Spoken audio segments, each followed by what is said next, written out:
বিয়া তুলনি বিয়া সব মিলাই 10,000তকৈ বেছি হ'ব। আৰু এই বিয়া খাবলৈ অকল যোৱা নহয়, সেই পৰিয়ালসমূহক মই সহায় কৰি আছো, সেইকাৰণেহে জিকি আছো। ইয়াত টাংগুটি খেলি মাৰ্বল গুটি খেলি পেলাই মই জিকা নাই। আৰু মই এবাৰ দুবাৰ তিনিবাৰ চাৰিবাৰ নহয়, এতিয়া মই 6 নম্বৰৰ কাৰণে বিধায়ক হ'ব গৈ আছো।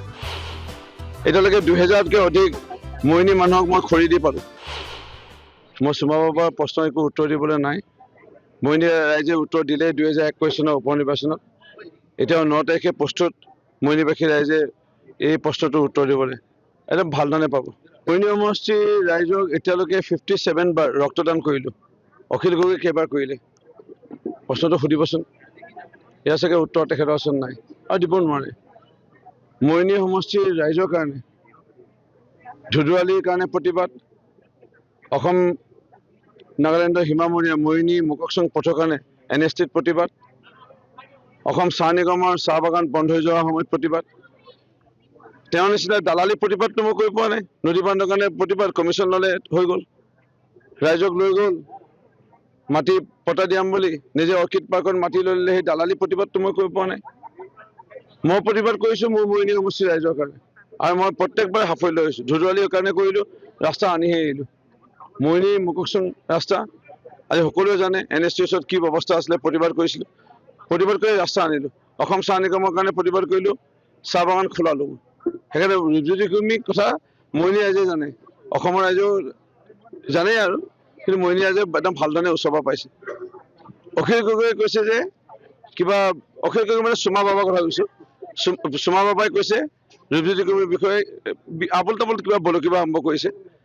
ৰুপজ্যোতি কুৰ্মীয়ে কেইটা মৃতদেহ আনিছে এই ৰেকৰ্ডত আছে।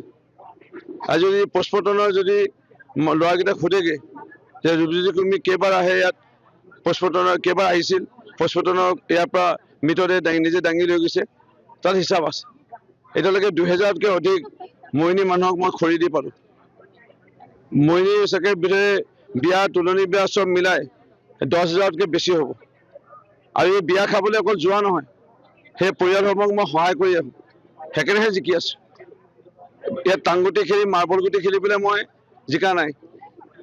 আৰু মই এবাৰ দুবাৰ তিনিবাৰ চাৰিবাৰ নহয়, এতিয়া মই 6 নম্বৰৰ কাৰণে বিধায়ক হ'ব গৈ আছো। সেইকাৰণে চুমা বাবাৰ কথা মই বেলেগ উত্তৰ নিদিওঁ।